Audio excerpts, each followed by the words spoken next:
The first night without her in the house was surreal. 32 years of hearing her footsteps, her voice, even her nagging about the dishes, gone in an instant. I sat in the living room with the TV on mute, just listening to the silence. It wasn't peaceful. It was heavy. Like the walls themselves were asking me, what now?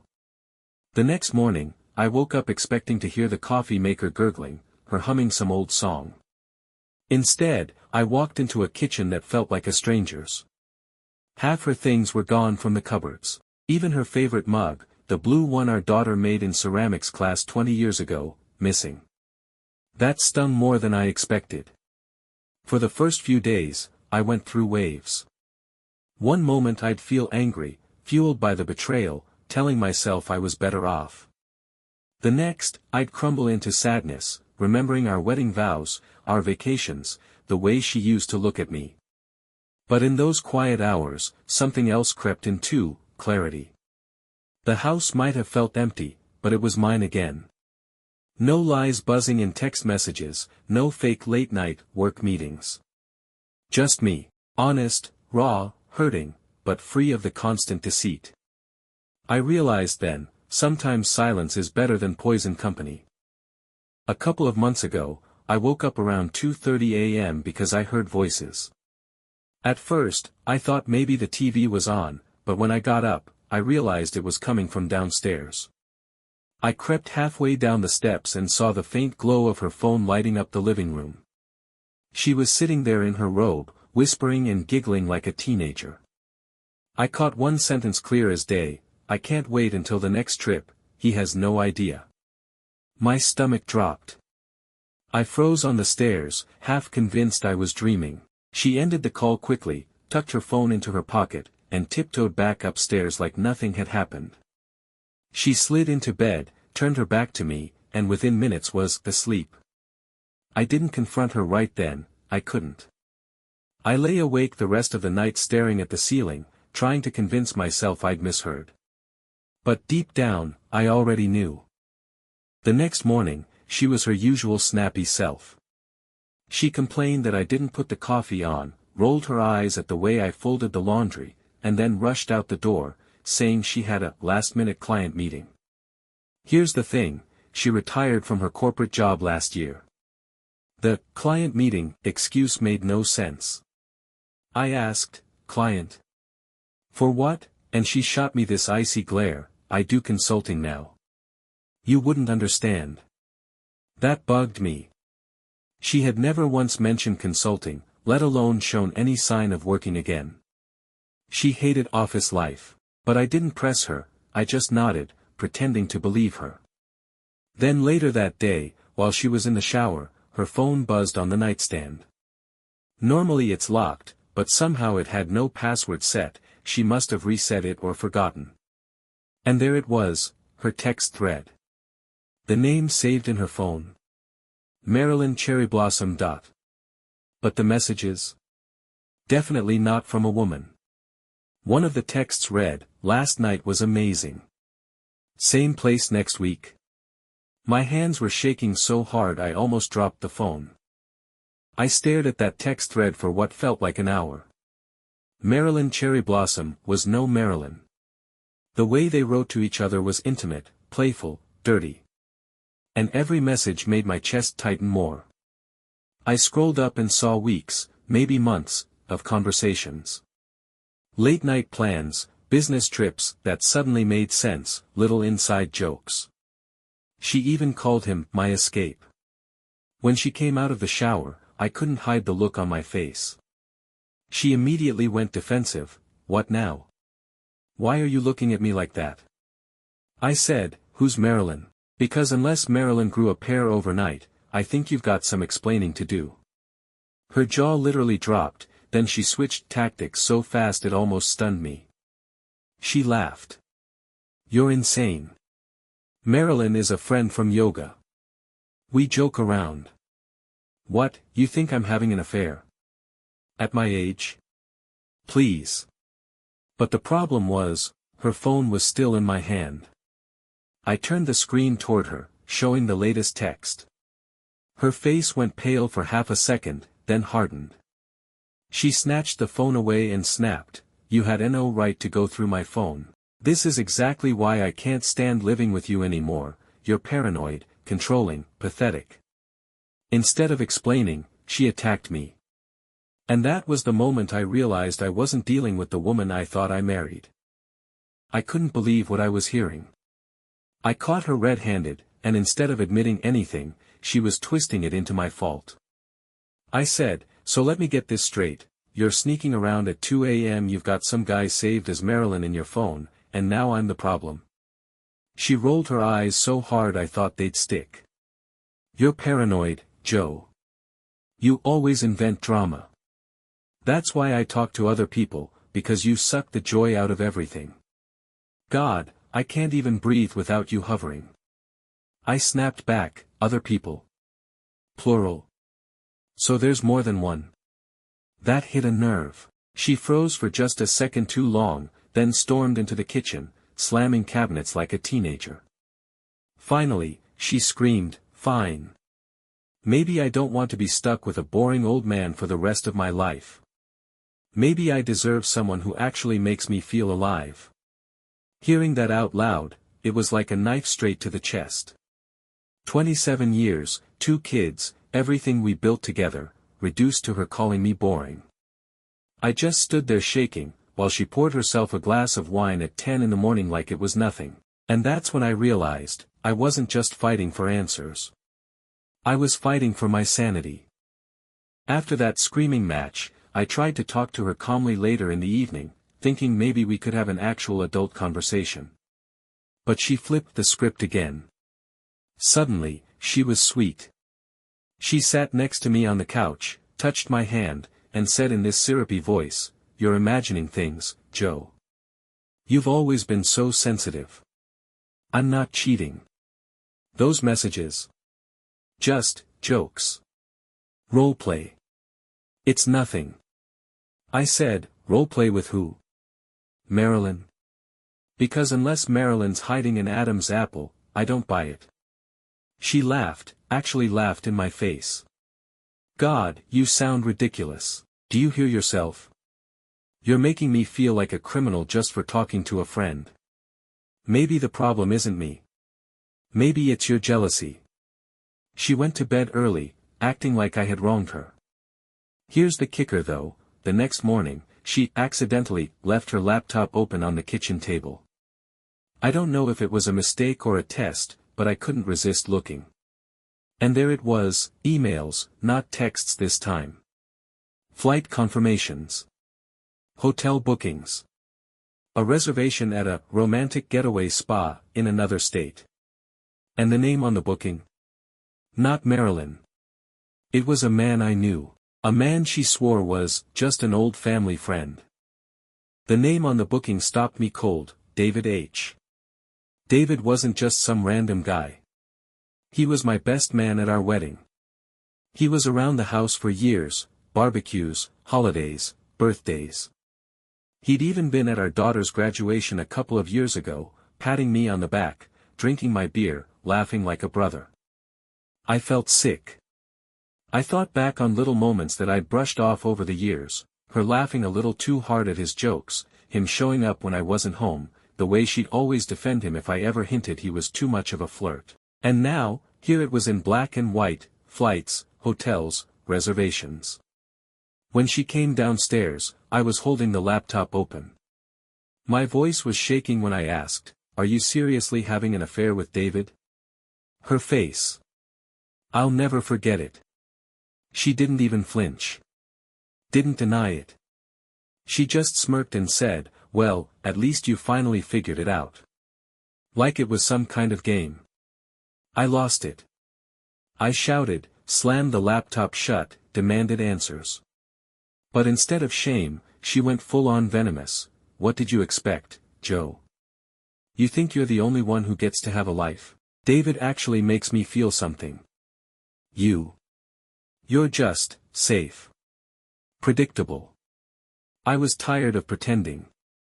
27 years, and she reduced me to a placeholder. I thought the affair with David was our dirty little secret, something she'd at least try to hide. But 2 days later, that illusion blew up in my face. We were at our niece's birthday party. Family, friends, kids running around everywhere. I was trying to act normal, plaster on a smile, keep the storm bottled up inside. Then David walked in. Not just David, David with my wife. They didn't even bother keeping distance. She greeted him with this bright smile, touched his arm, and the two of them laughed like teenagers sneaking off behind the bleachers. People noticed. My sister gave me a look like, what the hell is going on? Our son whispered, Dad, why is Mom with Uncle David like that? And then the bomb dropped. My wife raised her glass in front of everyone and said, to new beginnings, while clinking it with David's. Everyone froze. I could feel the heat rising in my face, my heart pounding so loud I thought the whole room could hear it. I pulled her aside and hissed, what the hell are you doing? She smirked, didn't lower her voice at all, and said, why should I hide it anymore? They'll find out sooner or later. Might as well rip the band-aid off. And just like that, 27 years of marriage ended not in private, but in front of my entire family. After that party, everything in the house felt wrong. I couldn't look at her without seeing David in her eyes, laughing at some private joke I wasn't part of. And she didn't even try to hide it. I started noticing little things I'd ignored before, unfamiliar perfume on her clothes. Receipts for restaurants I'd never been to. Random cash withdrawals at odd hours. I confronted her one night, exhausted and furious, saying, this isn't just about me finding out. You've humiliated me in front of everyone, and now you're acting like it's normal. Her response chilled me, normal? Joe, this is life. You've been living in your little bubble for decades. Maybe it's time you wake up. I'm done pretending. And she wasn't kidding. She started making plans, talking about trips with David, whispering late at night, texting under the covers. I felt like a stranger in my own house. But the worst part? Seeing our family's reactions.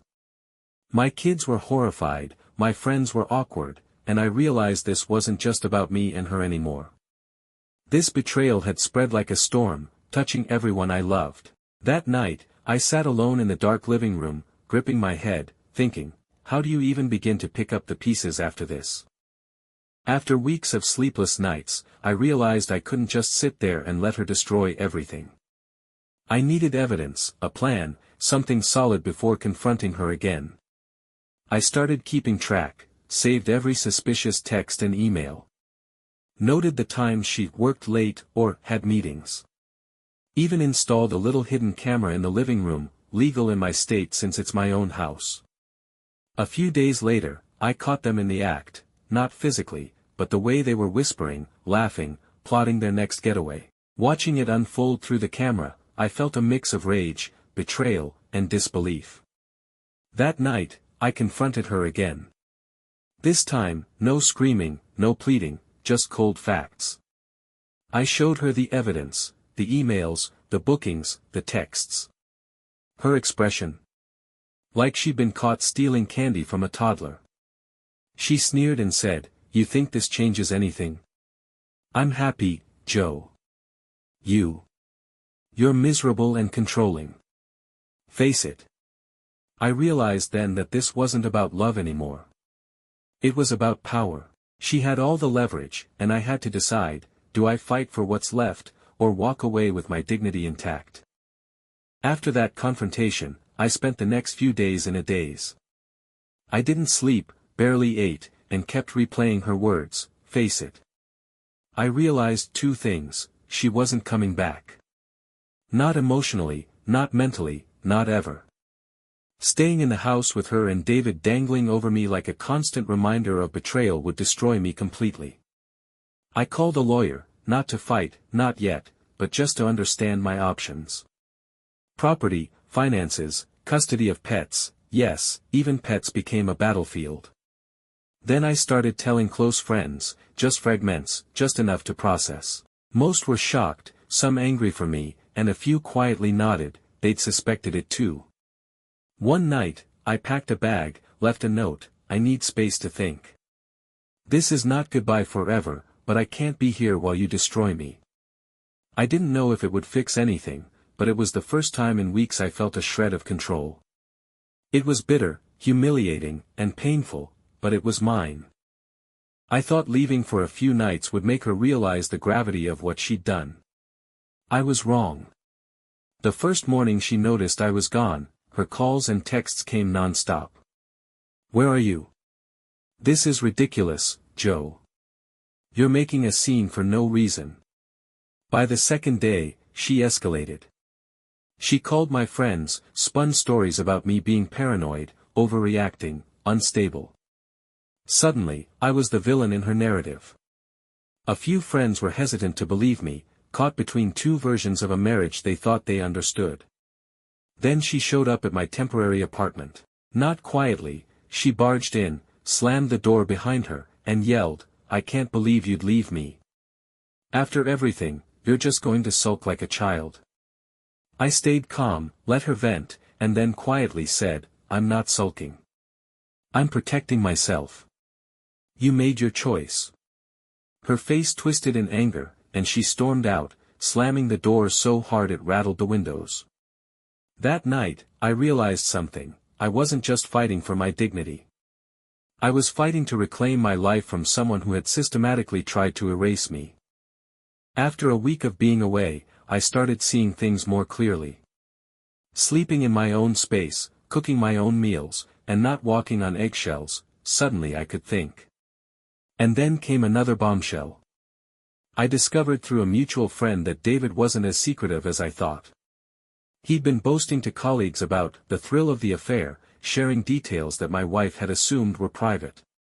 Hearing that, I realized just how reckless and disrespectful both of them had been, not just to me, but to our entire family. I also began slowly reclaiming routines I'd abandoned over the years. Gym again. Golf with friends. Evening walks without feeling anxious. Little victories, but they reminded me I could be me again. The turning point. I realized I didn't need their approval, their secrecy, or even their presence to feel whole. The betrayal was theirs, the recovery was mine. A few weeks later, I decided it was time to face both of them together. I invited my wife over to my place, no screaming, no accusations, just facts. David showed up shortly after, smug as ever. I laid everything out, texts, emails, hotel bookings, even the recordings I'd captured. No yelling, no pleading. Just the cold, undeniable truth. For a few seconds, they tried their usual tricks, smirks, excuses, and eye rolls. But when I calmly started going through everything piece by piece, the smugness faded. I watched their faces shift from confidence to panic, then shame. Finally, I said, "I don't need apologies. I don't need explanations. I just need my life back." David muttered something about, "It's not what it looked like," and my wife shot him a glare that said she was furious at him now for letting it get exposed. It was strange, suddenly, they were both on the defensive. That night, they left together. I didn't care where they went. For the first time in months, I felt a sense of closure, even if it was bitter. I wasn't sure what the future held, but I knew one thing, I wasn't the victim anymore. It's been a few months since that final confrontation. The house is quieter now. I've started reconnecting with friends I'd drifted away from, rediscovering hobbies I'd abandoned, and even planning a small solo trip for the first time in decades. Emotionally, it's been a roller coaster. Shock, anger, betrayal, sadness, but also relief. Relief that I can finally see her for who she truly is, and relief that I no longer have to tiptoe around a marriage built on lies. I've learned some hard lessons. Trust is fragile, but self-respect is non-negotiable. Betrayal doesn't have to define the rest of your life. Sometimes walking away isn't weakness, it's the strongest choice you can make. To anyone reading this, especially those in long-term relationships, don't ignore the small signs. If something feels off, pay attention. And remember, reclaiming your life after betrayal isn't about revenge, it's about finding peace and dignity again. I'm not naive about love anymore. But I am hopeful. And for the first time in a long time, I feel like I might actually enjoy the next chapter of my life.